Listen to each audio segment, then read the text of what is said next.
dah nih. Jadi kalau di ini kan diberikan garis ya persamaan gini kan ya. Nah, ditanya tuh apakah si garis Y0 itu tegak lurus dengan Y1. Kalau tegak lurus, itu persyaratannya, ini emang definisinya ya. Kalau tegak lurus tuh dia nanti gradien yang pertama nih, alias gradien si yang Y0 atau si A, kalau dikali dengan si B nanti min 1. Karena kan dia tegak lurus nih. Contohnya adalah, misalnya kita buat garis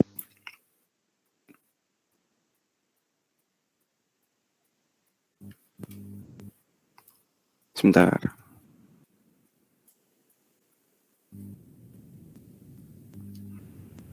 Nih misalnya ini garis tadi kita lihat AX plus 5. Anggap aja A itu 1, AX plus 5.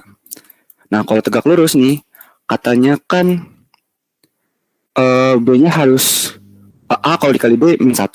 Berarti kan nanti B sama dengan min 1 per A kan. Sedangkan kita tahu A-nya itu 1. Berarti nanti gradien si B ini min 1. Nah, gradien itu apa sih? Gradien itu intinya si koefisiensi X nih. Jadi, angka yang di belakang X. Ini kan X plus 5 ya. Ini kan sama aja kayak 1 kali X plus 5 kan. Berarti gradien si X plus 5 ini itu 1. Contoh lain misalnya 3X plus 4. Nanti gradiennya adalah 3X gitu. Jadi kita udah tahu nih bahwa gradien si B itu min 1 kan. Berarti nanti min 1 X plus 5. Nah, kalian bisa lihat bahwa ini tuh tegak lurus ya. Tegak lurus tuh berarti sudutnya itu 90 derajat. Nah, berarti kita udah cek nih bahwa kalau dua garis mau tegak lurus, berarti gradiennya kalau dikali hasilnya min 1. Nah, sekarang kita cek ke pernyataan pertama. Pernyataan pertama adalah B sama dengan min 2A. Ini kita substitusi aja nih. B sama dengan min 2A. Sama dengan min 1. Nanti ini kan jadi A kuadrat ya. Nah, tapi kita nggak ada informasi lain nih. Soalnya kan A bisa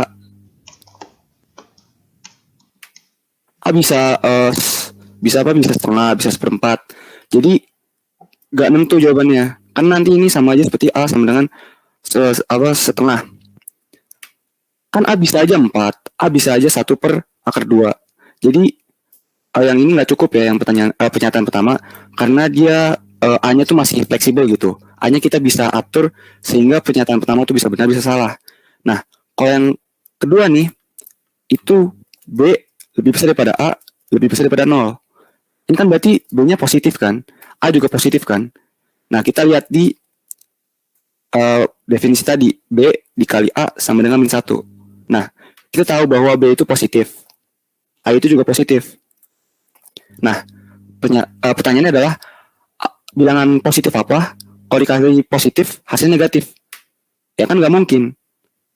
Karena ini nggak mungkin, berarti yang pernyataan 2 ini nggak mungkin menghasilkan garis yang tegak lurus. Artinya, apakah garis Y tegak lurus dengan Y1 itu jawabannya pasti enggak untuk yang pernyataan kedua. Sementara untuk pernyataan yang pertama, itu masih bisa iya, bisa enggak. Jadi kalau kita simpulin nih, ini jawabannya pasti tidak. Ini bisa iya, bisa tidak. Nah, karena bisa iya, bisa tidak, berarti yang satu nggak cukup. Sementara yang dua itu cukup. Jadi jawabannya ya satu cukup, satu nggak cukup, dua cukup. Itu. Terus lanjut ke ini deh. Ini tuh sebenarnya ada cara cepat, ada cara lama ya. Kalau untuk cara lamanya sih kita masukin aja ke rumusnya nih. Kan ini udah dikasih tahu nih, didefinisikan sebagai Y0 dikurangin AX 0 plus B. Jadi nanti kita tinggal masukin aja nih. Y0-nya dengan yang ini, X-nya dengan yang ini. Nah, kalau gue sih ngerjainnya karena kalau pakai rumus malah jadi lama, gue gini aja logikanya nih. Ini kan garisnya 2X kurang 1 ya. Ditanyakan jarak vertikal. Berarti kita tinggal masukin X-nya aja nih. 2 kali 2 kan 4. Dikurangin 1, 3. Nah, jarak antara 4 sama 3 itu kan 1. Jadi nanti gue tulis nih, 4 kurang 3 sama 1. Nah, terus 3 sama 5. Ini kita masukin aja. X-nya sama dengan 3 nih. Berarti nanti 2 kali 3 kan 6. 6 kurang 1 kan 5. Nah, terus kita lihat nih si Y-nya nih. Tadi ini kan 5. Nah, jarak antara 5 sama 5 kan 0. Karena kan 5 kurang 5 sama dengan 0. Terus kita lanjut nih ke 4 nih. 2 kali 4 sama dengan 8. 8 dikurangi 1, 7. Nah, terus ini. Jarak antara 6 sama 7 kan 1. Ya udah kita tulis 1. Nah, ditanya adalah 3 kali rata-rata jarak vertikal. Nah, kalau rata-rata kan itu tinggal dijumlahin aja. Terus dibagi dengan N-nya. Misalnya rata-rata dari 1 ke 3 itu kan 1 plus 2 plus 3 dibagi 3 kan. Nanti hasilnya ya 2. Nah, sama untuk kasus ini. Kita kan udah nyari nih. Rata-rata jarak vertikalnya itu untuk yang 24 itu 1. Untuk 35 itu 0. Untuk 46 itu 1. Ya udah tinggal tambahin aja. 1 plus 0 plus 1, 2 kan. Ditanya adalah 3 kali. Ya udah 2 per 3 kali 3. Ini tinggal coret aja. 3 coret jadi 2. Gitu. Nah, terus untuk flowchart ya. Kalau flowchart sih sebenarnya tinggal baca grafnya tuh pelan-pelan. Kalau gue tuh ngerjainnya adalah jadi tuh di setiap variabel tuh ditulis gitu. Jadi misalnya nih kan A sama dengan 4, B sama dengan 2. Jadi di kertas coret-coret gue tulis A sama dengan 4, B sama dengan 2. Nah, terus ini kan mulai. Nah, ini definisiin A sama dengan 4, B sama dengan 2 nih. Nah, terus kalau ada kayak ketupat gitu, itu berarti kayak pertanyaan gitu, apakah FPB A dan B itu 2? Kalau dia iya nanti ke sini, kalau enggak nanti ke sini. Nah, untuk kayak gini, ya udah cek aja FPB dari 4 dan 2 itu berapa? Ya 2. FPB kan didefinisikan sebagai bilangan yang habis membagi A dan habis membagi B kan, terbesar. Misalnya gini, FPB dari 30 dan 15. Itu kan ngitungnya bisa pakai pohon faktorial atau pakai cara yang pembagian gitu. Tapi kalau ini kan jelas ya, FPB-nya itu 15. Karena kan 15 dibagi 15 itu 1, 30 dibagi 15 2. Jadi sama-sama kelipatan 15 itu dua angka ini. Kalau misalnya FPB 21 sama 14. Nah, 21 itu kan 3 kali 7 ya. Dan 14 itu 2 kali 7. Nah, kita lihat nih. Ada 77, berarti FPB-nya 7. Kayak gitu. Nah, untuk kasus yang ini, A-nya sama dengan 4, B sama dengan 2. Berarti kan nanti FPB-nya ya 2. Soalnya kan 4 bagi 2, 2. 2 bagi 2, 1. Jadi masuk ke si A ini. Nah, ini ada variabel baru nih, Z. Katanya apa? Z sama dengan A plus B. A-nya 4, B-nya 2, yaudah Z-nya 6. Nah, tapi jangan lupa ini B sama dengan B plus 1. Artinya tuh bukan kayak B sama dengan B plus 1 ya, tapi kayak kita ngubah variabel B jadi B plus 1. Jadi B plus 1 ini kan 3 nih, yang awal-awalnya. B plus 1. Ini kan B-nya 2 ya. Jadi kita masukin, nanti dapat B-nya sama dengan 3 untuk kasus ini. Nah, terus kita lanjut nih. Ngecek apakah KPK si A sama si Z itu lebih besar daripada 25? Kan enggak ya, soalnya kan KPK dari AZ itu 24 ya. Soalnya kan 4, 8, 12, 16, 20, 24. Ini 6, 12.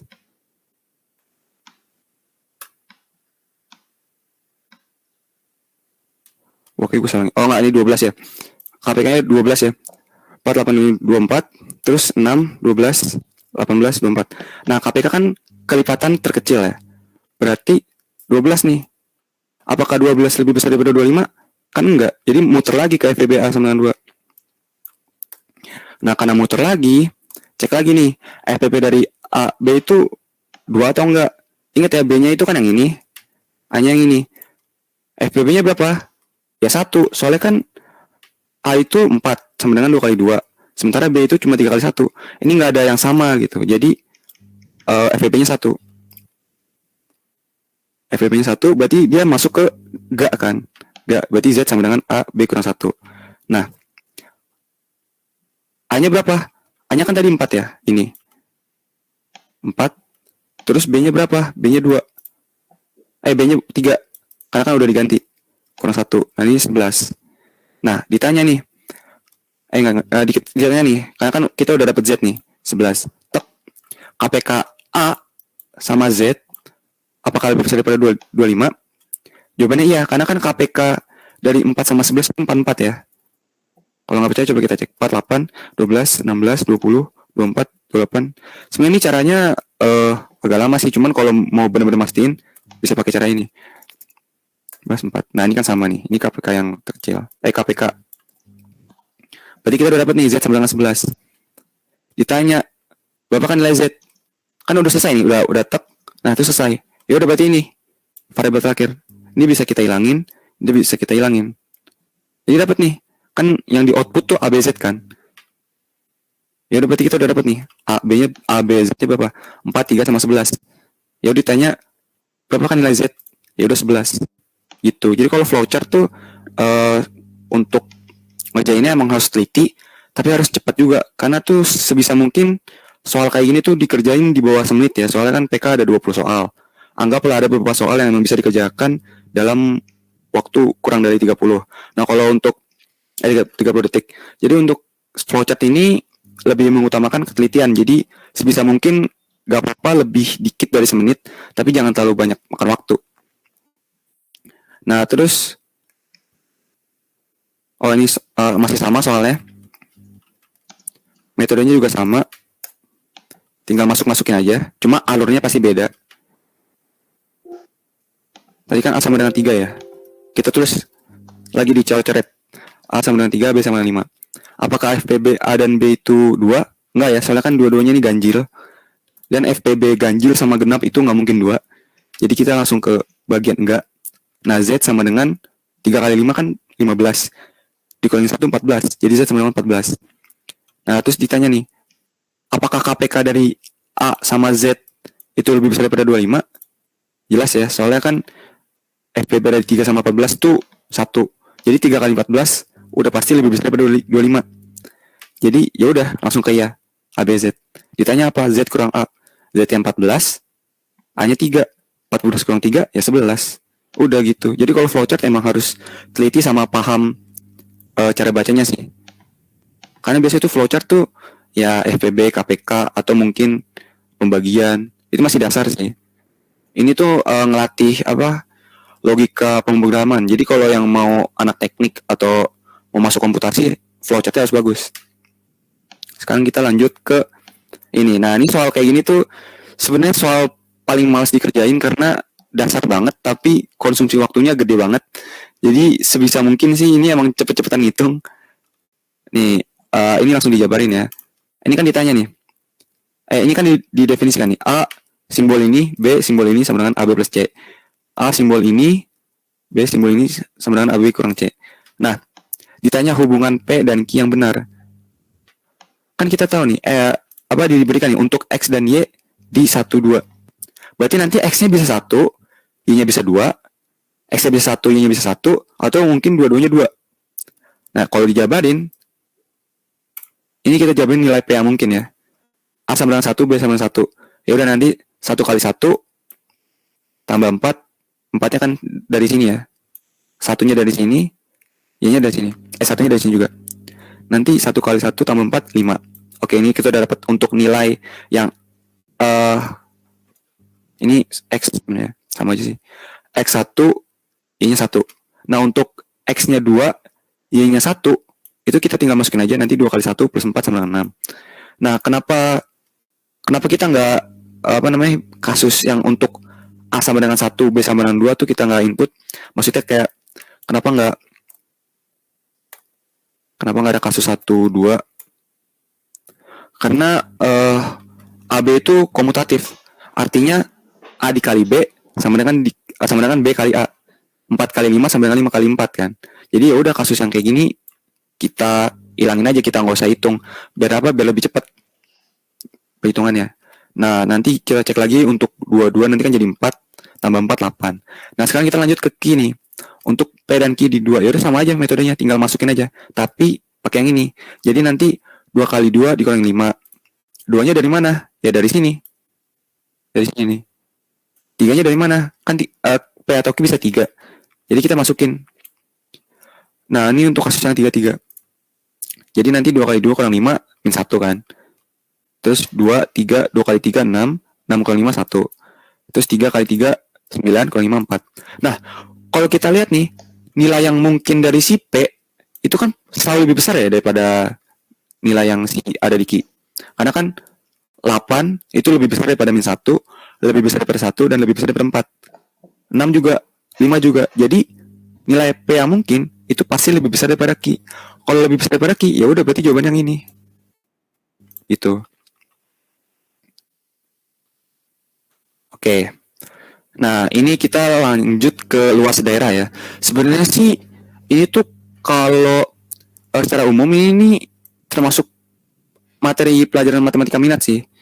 Cuman kan pengetahuan kuantitatif tuh gak mungkin kayak nyamarat apa sih? Pasti kan UTBK tuh kan tes yang distandarisasi kan. Jadi harus menyamaratakan kan. Jadi ya ini ada metode untuk ngerjain soal kayak gini tanpa harus pakai integral. Dan itu lebih cepat. Gimana caranya ya pakai diskriminan. Nah untuk soal kayak gini tuh emang harus hafal rumusnya. Karena kalau nggak hafal, yang ngerjainnya pasti pakai integral dan itu ya lama. Jadi gimana cara ngerjainnya gini. Ini kan fx x kuadrat plus 4x kurang 3 dan gx itu 3x kurang 2 kan. Yaudah kita kurang aja. Gimana cara ngurangin dua fungsi kuadrat gini. Ini kan koefisiennya 1 ya. Ini koefisiennya 4. Ini kan min 3 nih. Nah, ini kan 3x kurang 2. X kuadratnya kan nggak ada kan. Berarti sama aja seperti x 0 dikali x kuadrat. Plus 3x kurang 2. Ya udah nih, kita tinggal cocok-cocokin aja. Kita mau fx dikurangin gx. Ini kan 1 nih. Ini 0. 1 dikurangin 0, ya 1 kan. Berarti nanti tetap jadi x kuadrat. Terus ini 4 plus 4. Ininya plus 3. Ya udah, ini kan minus ya. Berarti nanti plus 4 dikurangin 3. Minus x. Nah, ini untuk min 3 dikurangin min 2. Ya sama aja min 3 plus 2 kan, sama dengan min 1. Ini kok min, ini plus 4 dikurangin 3. Nah, pakai diskriminannya itu rumusnya D dikali akar D dibagi 6A kuadrat. Nah, ini emang harus hafal karena ya ini cepet sih sebenarnya kalau apa rumusnya. Untuk ngebuktiinnya ya sebenarnya ngebuktiinnya pakai integral. Nanti dapat kayak gini bentuknya kalau dimanipulasi. Jadi untuk pembuktiannya nggak usah lah, ini ngapalin aja. Soalnya kan PK itu pengetahuan bukan pemahaman. Oke, lanjut. Nanti x kuadrat plus x plus 1. Nah, ngitung diskriminan itu kita lihat koefisiensi yang ini nih. Ini namanya B nih, yang di belakang x ini itu namanya B. Ini kan 1 ya. Ini juga 1 nih. Berarti nanti B kuadratnya ya 1 kali 1 1 minus 4AC. A-nya 1, C-nya 1. Berarti nanti min 4 dikali 1 si A-nya, C-nya berapa? Min 1. Ya udah 1 min 4 kan 1 plus 4 5. Ya udah kita dapat diskriminannya 5. Ya udah berarti D-nya berapa? 5. Akar 5, ya akar 5 aja, kita nggak usah sederhanain. 6 dikali A kuadrat. A-nya kan 1 nih. Jadi dapat deh 5 akar 5 dibagi 6. Kayak gitu. Ini kalau untuk ditanya luas daerah ya. Dan ini tuh berfungsi bukan hanya untuk kuadrat sama garis, tapi melainkan untuk dua fungsi kuadrat juga bisa. Misalnya ini kita kasih 2x kuadrat plus 3x min 2, itu bisa. Karena kan ujung-ujungnya pakai integral. Dan itu bisa pakai diskriminan juga. Kalau untuk dua garis kayaknya nggak bisa, beda rumus. Nah, ini kita sekarang lanjut ke materi kombinasi ya, kombinasi permutasi faktorial. Nah, banyaknya cara menyusun huruf ini. Jadi tuh kalau faktorial sebisa mungkin udah hafal sampai ya 7 lah. Misalnya 1 faktorial itu kan 1 kali 1, 1 doang. 2 faktorial itu kan 2 kali 1 sama dengan 2. 3 faktorial itu kan 3 kali 2 kali 1 sama dengan 6. 4 faktorial itu kan 4 sampai 1, 24. 5 faktorial 5 sampai 1, nanti hasilnya 120. 6 faktorial nanti 720. 7 faktorial 504. 8 faktorial 40 ini. 9 faktorial nanti 36288 0. 10 faktorial 36288 0. Jadi ini emang kalau faktorial tuh lebih bagus ngapal. Minimal sampai 10 lah. Kalau sampai 11 juga gak apa-apa. Cuman biar lebih cepat ya sampai 10. Tapi jangan maksa jangan maksa karena pakai faktorial langsung kita input angka ini. Enggak, jangan. Ini bisa pakai coret-coret. Ini kita lihat nih, banyak cara menyusun huruf ini. Nah, kalau cara aku sih Ini kita tulis ada berapa kata? Ada 3 tambah 7 ya. Berarti sini ada 7. Terus kita hitung yang sama nih. Yang sama kan E ya. E sama E ada 2 ya. Atau mungkin kita hitung per satu huruf deh. V-nya kan ada 1. E-nya ada 2. S-nya ada 1. C-nya ada 1. N-nya ada 1. T-nya ada 1. Ini kalau dijumlah nanti 7. Ya ini 7. Nah, cara mengerjakannya adalah ini nih. Yang total kata itu dibagi dengan 1 faktorial dikali ini 2 faktorial dikali 1 faktorial dikali 1 faktorial dikali 1 faktorial dikali 1 faktorial. Nah, 1 faktorial itu kan sama aja kayak 1 ya. Sementara 2 itu kan 2 faktorial kan 2. Jadi sama aja seperti 7 faktorial dibagi 2. Nah, kita kan udah tahu nih 7 faktorial sama dengan 504. 5040. Ya udah 5040 dibagi 2 berapa? Ya 252. Jadi ini pernyataannya benar. Ini kita buat aja. Oke. Nah, terus banyak cara menyusun huruf Staker adalah 6 faktorial. Ini kan setiap huruf ini kan beda kan ya? Maksudnya cuma muncul sekali doang kan? S muncul sekali, T muncul sekali, E muncul sekali, I muncul sekali. Jadi ya udah ini sama seperti ngitung huruf yang ada di Staker. Ini kan ada 5. Iya, jawabannya seharusnya 5 faktorial, bukan 6 faktorial. Jadi ini salah. Miringin aja deh. Nah, banyaknya cara menyusun gabungan huruf adalah 11 faktorial. Nah, ini tuh harus teliti. Present kan tadi 7 ya. Steka tuh ada 5. Berarti kalau digabung nanti kan 12 faktorial nih. Terus kita hitung nih. Yang sama ada berapa? Ini kalau kita gabung nanti jadi ini. Nah, E-nya kan ada 3 ya. Ini kita review dulu deh. V1, E3. S-nya ada 2 ya. Ini sama ini. C-nya ada 1. N-nya ada 1 juga. T-nya ada 2 ya. Ini sama ini. I-nya ada 1. K-nya ada 1 doang. Ini kalau total nih, seharusnya ada 12. Coba kita hitung. 1 tambah 3, 4. 4 tambah 2, 6. 6 tambah 1, 7. 7 tambah 1, 8. 8 tambah 2, 10. Ini 12. Oke, jadi kita udah dapet nih. 3, 2, 2. Nah, yang satu ini kita bisa ignore aja. Karena kan 1 faktorial itu sama aja 1. Jadi kayak gini bentuknya.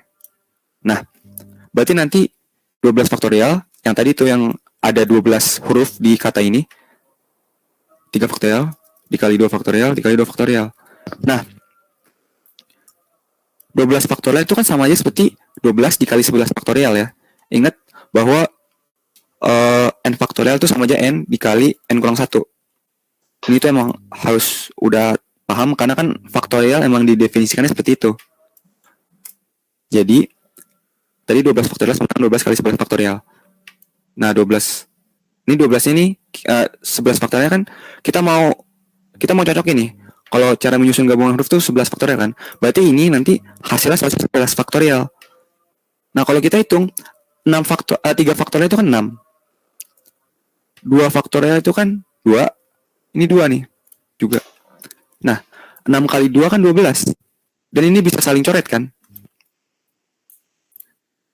Nah, berarti cara menyusun gabungan huruf tuh 11 faktorial per 2. Yang bagian sini nih. Yang bagian sini. Yang tadi kita hitung. Bukan 11 faktorial. Artinya apa? Ya artinya banyak cara menyusun bilangan tersebut ya bukan 11 faktorial. Karena kan lebih kecil. Berarti ini salah ya. Itu.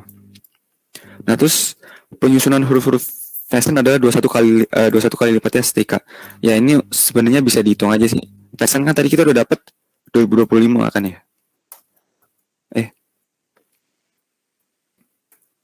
Terus 21 kalimatnya stake. Stake kan tadi kita dapat 5 faktorial kan. Ya udah 2520 dibagi 120. Berapa tuh? Dapat 21. Ya udah gitu. Berarti ini benar. Jadi emang kalau kombinasi tuh hafalannya juga harus bagus sih. Kayaknya itu deh soal yang gue buat waktu itu. Kalau ada yang masih bingung, tanya gue aja ya nanti bisa.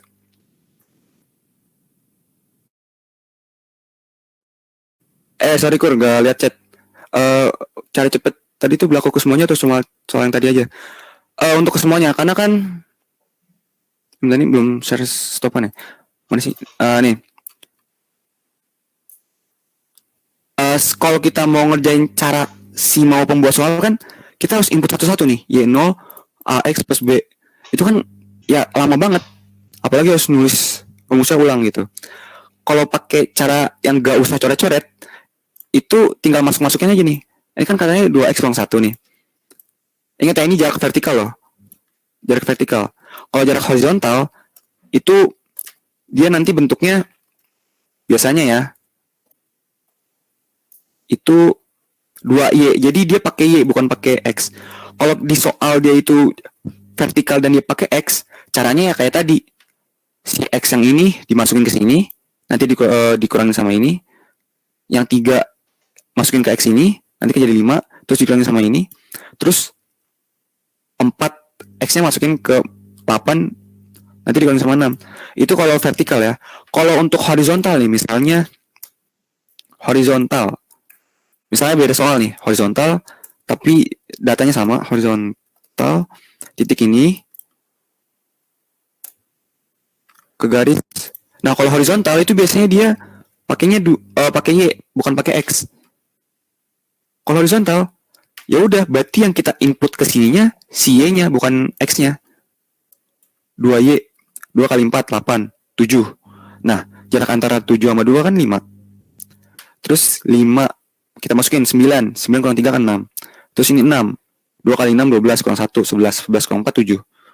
Nah, dari itu aja udah beda hasilnya. Jadi, cara cepat yang jarak garis tadi itu berlaku kalau sesuai konteksnya aja gitu. Ini kan konteksnya adalah vertikal kan. Berarti nanti yang kita masukin tuh si X-nya. Sementara kalau yang ditanya tuh horizontal, yang kita masukin tuh Y-nya. Ya intinya lihat si garisnya aja nih. Ke garis si K-nya ini. Kalau di sini ada Y, berarti masukinnya yang Y. Kalau di sini ada X, masukinnya yang X. Gitu. Ada yang mau yang lagi nggak?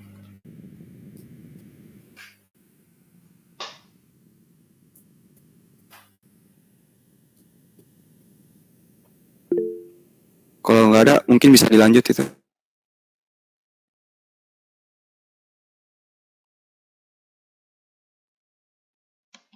Sama? Ada sama nggak sih? Ya, ada, oke. Sebentar ya.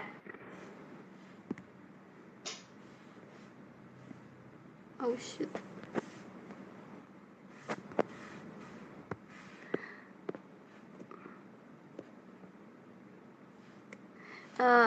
Layarnya udah kelihatan belum sih? udah aman. Udah aman, oke. Jadi aku bakal jelasin dari nomor 14 sampai 20. Wait. Nah, dari pertama nomor 14 itu materi tentang persamaan kuadrat.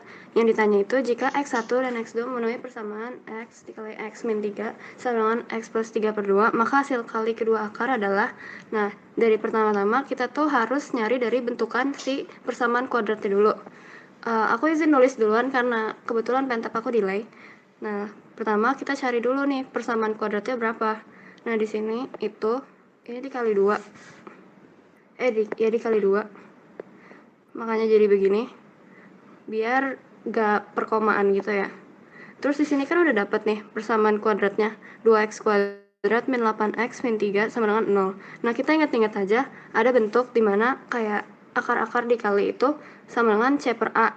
Nah, makanya di sini kenapa hasilnya ini min 3 per 2. Karena si C-nya ini min 3, yang ini. Sama yang A-nya itu 2. Oke. Bakal ada pertanyaan? Oh ya, terus juga mungkin kayak buat ingat aja, kan bentukan dari perkalian akar-akar kuadrat itu kan C per A. Nah, yang basic lagi itu bentukan dari pertambahan akar-akar kuadrat itu min B per A. Ingat ya, min B per A. Oke, lanjut di nomor 15 itu dari konsep barisan aritmatika. Diketahui suatu barisan memenuhi persamaan aritmatika tersebut.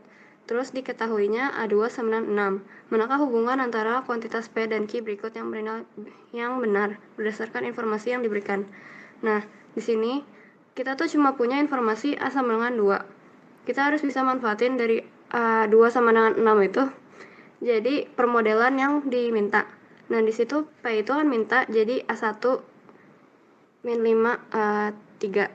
Nah, kita bisa masukin A2-nya itu di AN plus 1-nya. Itu kan AN-nya itu 1. Terus AN plus 1 sama dengan A2. Terus ditambah 5 AN plus 2 atau A3. Kita bisa masukin dari nilai A2-nya itu 6. Jadi buat bentuk A1 min 5 A3. Jadi kita udah dapat persamaan P-nya kayak gini. Sama dengan 6. Terus yang Q juga kita bisa manfaatin dari A2-nya tadi buat dapat si 5A4 plus A3. Kita tinggal masukin si A2-nya itu 6, maka A3 plus 5A4. Berarti Q-nya di sini kita udah dapat itu A sama dengan 6. Maka P sama Q sama. Nah, jawabannya itu C kalau nggak salah di linknya. Terus lanjut, ini sama konsep bilangan yang basic biasanya ada di soal PK. Nah, kita nyari urutan dari yang terbesar hingga terkecil dari 7/8, 87,55% sama 0,87. Nah, ini kayak sedikit buat ingatan aja, kayak angka-angka 7/8, 3/8 itu mungkin bisa diingat. Nah, 7/8 sendiri itu 0,875. Terus buat nyari koma dari 87/55% itu kita tinggal bagi per 100 ya. Terus jadikan 0,8755. Terus lanjut lagi, yang terakhir kan udah bentuk desimal. Nah, akhirnya kita tinggal ngurutin aja dari yang paling besar. Nah, 0,8755. Of course yang persenan dulu. Terus lanjut yang kedua itu 7/8, yaitu 0,875. Terus yang terakhir itu 0,87. Oke. Ada yang mau ditanya dulu nggak? Kalau nggak ada kita lanjut ya. Nah, kita lanjut nomor 17. Sebuah persegi panjang mempunyai lebar 4x dan panjang 3x. Jika luas persegi panjang tersebut 972 satuan luas, maka nilai x adalah, nah, kita bisa bikin permodelan dulu. Si 4x sama 3x sama dengan 972. Terus kita harus ingat bahwa rumus luas dari persegi panjang itu panjang kali lebar. Nah, makanya kita tinggal masukin aja ke rumus. Kalau 3x dikali 4x sama dengan 972. Kita dapat 12x kuadrat sama dengan 972. Nah, 972 itu bisa dibagi 12 jadi 81. Berarti x kuadrat itu sama dengan 81. Terus akar dari 81 itu adalah plus minus 9. Tapi kan kalau luas gak mungkin minus ya. Jadi pasti 9. Lanjut ke nomor 18. A sama dengan 3 pangkat 2025 dikurang 3 kurang 3 2024 per 3 2023 dikurang 3 2022. Dan akar dari A itu kalau di pangkatin B sama dengan 27, maka A plus B. Nah, pertama kita bisa ngubah bentuk dari si A itu yang 3 pangkat 2000-an itu kita ubah jadi 3 pangkat 2024 dikali 3 min 1. Ini kebetulan 3 pangkat 1 ya biar kalian gak bingung. Terus di pernya itu aku keluarin lagi 3 pangkat 2022 dikali 3 min 1. Nah, kan 3 min 1 nya sama ya atas bawah, jadi aku coret. Terus sisanya 3 2024 per 3 2022. Nah, kalau eksponen itu dibagikan berarti dikurang ya pangkatnya ya. 3 pangkat 2024 dikurang 3 pangkat 2022 itu sama dengan 3/2 atau sama dengan 9. Nah, terus tadi aku juga ngasih persamaan akar A dipangkatin B itu sama dengan 27. Nah, akar A itu kan 9. Kan akar dari 9 berarti 3 ya. 3 dipangkatin B sama dengan 27. Nah, 3 pangkat berapa yang hasilnya 27? Of course 3. Ini sebenarnya masih pangkat yang gampang buat dicari ya. Tapi kalau misalkan udah susah mungkin bisa pakai logaritma. Jadi 3 log 27 kan. Terus berarti kita udah dapat si A-nya itu 9 dan si B-nya itu 3. Maka A tambah B atau 9 tambah 3 sama dengan 12. Nah, lanjut, ini ke soal yang biasa juga muncul di PK. Itu sebuah proyek dapat diselesaikan dalam 24 hari oleh 30 pekerja. Setelah 10 hari bekerja, pekerjaan tersebut terhenti selama 4 hari karena ada kendala material. Jika proyek harus selesai tepat waktu, maka berapa pekerja tambahan yang diperlukan? Nah, ini pertama-tama aku mau kasih dulu, ini tuh kayak semacam rumus dasar dari soal-soal tipe kayak gini, dimana si X1Y1 itu yang harus diselesaikan kayak 24 hari sama 30 hari. Itu kayak dasarnya itu berapa. Terus X2 kali Y2 itu udah bekerja setelah 10 hari bekerja gitu. Kayak misalkan dia udah diselesain kayak berapa hari gitu lah. Terus X3 sama Y3 itu sisanya dikurang juga sama kayak misalkan terhenti berapa hari gitu. Terus kita masukin ke persamaan. X1Y1 itu 24 hari dikali 30 pekerja. Terus juga X2Y2 itu kita masukin dari, kan dia udah bekerja 10 hari dengan 30 orang, maka kita masukin di X2Y2 ditambah sama, berarti sisa dari harinya kan 24 dikurang 10 dikurang 4 hari. Ingat dikurang 4 hari karena dia ada kendala material. Berarti sisa hari dari buat ngerampungin proyeknya itu tinggal 10 hari. Dan kita butuh tambahan pekerja, dimana aku simbolin di situ M. Terus ya udah kita kali aja. Terus kita dapat M-nya 42. Maka terus 42 di sini itu kayak hitungan kasar pekerja semuanya gitu. Makanya aku kurangin sama 30, sorry, typo ya. Aduh, nggak bisa. Sorry, itu pokoknya 42 dikurang 30 sama dengan 12. Terus juga aku dapat kayak semacam cara cepat buat ngerjain tipikal soal kayak gini, dimana itu rumusnya itu PABOS disebutnya, dimana P itu pekerja tambahan, B itu waktu berhentinya berapa, O-nya itu pekerja mula-mula, per S itu waktu pekerjaan yang telah dilakukan. Nih tadi aku juga udah nyoba dan hasilnya sama. Kebetulan rumus PABOS ini turunan dari rumus X1Y1 sama dengan X2 Y2 plus X3 Y3. Jadi rumusnya bisa di-apply semua. Oke, yang terakhir itu materi sudut, dimana sudut 1 itu 140, sudut 2 itu 160, maka nilai dari sudut 3 berapa? Nah, kita harus ingat-ingat dulu, kayak ini tuh ada di materi SMP kalau nggak salah. Nah, nomor 1 itu 140, 2 160. Nah, pertama-tama kita cari dulu si sudut 4-nya. Nah, sudut 4 sama 1 itu kan kebalikan ya. Sedangkan dari satu putaran itu kan 360. 1 sama 4 itu sama, bahwa sama-sama 140. Karena dia tuh sudut berlawanan. Terus sudut 4 sama 5 itu nilainya sama karena mereka tuh kan sejajar. Terus dipotong sama garis lurus yang sama. Jadi mereka juga nilainya sama, 140. Terus kita cari sudut 6, di mana sudut 6 sama 2 kan membentuk satu garis lurus, 180. Sedangkan kita dikasih rumus dikasih sudut 2-nya itu 160. Maka buat nyari sudut 6-nya itu tinggal 180 dikurang 160, yaitu 20 derajat kan. Terus kita harus ingat juga bahwa rumus segitiga itu total sudut dari segitiga 180. Maka sudut 3, untuk nyari sudut 3, 180 dikurang totalnya sudut 6 sama sudut 5. Dimana sudut 6 itu tadi 20 ditambah sama sudut 5 140. Berarti total 160.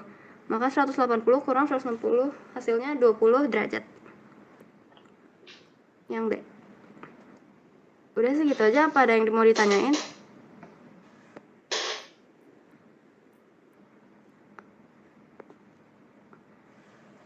Ada yang ingin ditanya?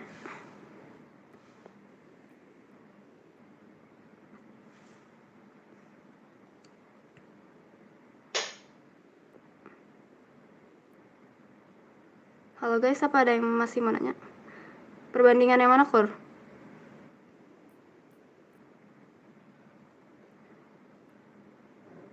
Oke. Wait. Ini.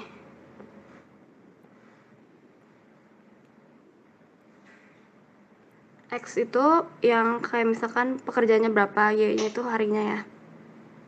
Jadi X1 Y1 24 kali 30 pekerja itu dimana si proyeknya rampung seharusnya kan. Terus X2 Y2 itu yang udah berjalan kayak 10 dikali 30 pekerja. Berarti kan 30 pekerja udah kerja selama 10 hari tuh buat ngerampungin proyek. Terus ditambah sama sisa waktunya. Kan berarti mereka libur 4 hari. Berarti sisa waktu dari situ kan 24 dikurang 10 hari bekerja yang tadi X2 sama dikurang lagi 4 hari karena mereka sempat berhenti 4 hari. Berarti sisanya kan tinggal 10 hari ya. Kita harus nyari jumlah pekerja tambahannya berapa biar si proyeknya tuh rampung pas banget sama 24 dikali 30 itu. Nah, kita tinggal substitusi aja sih. Terus tinggal dapat nanti M-nya 42 dihapus. Terus ini yang rumus cepetnya tadi. P sama dengan BOS. Nanti kalau mau ada penjelasan rumus cepetnya nanti aku kirim ya di grup PK.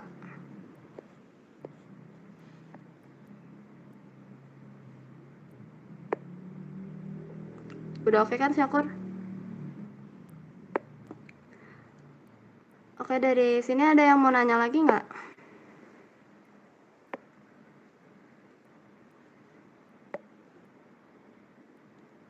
Ada yang mau nanya lagi?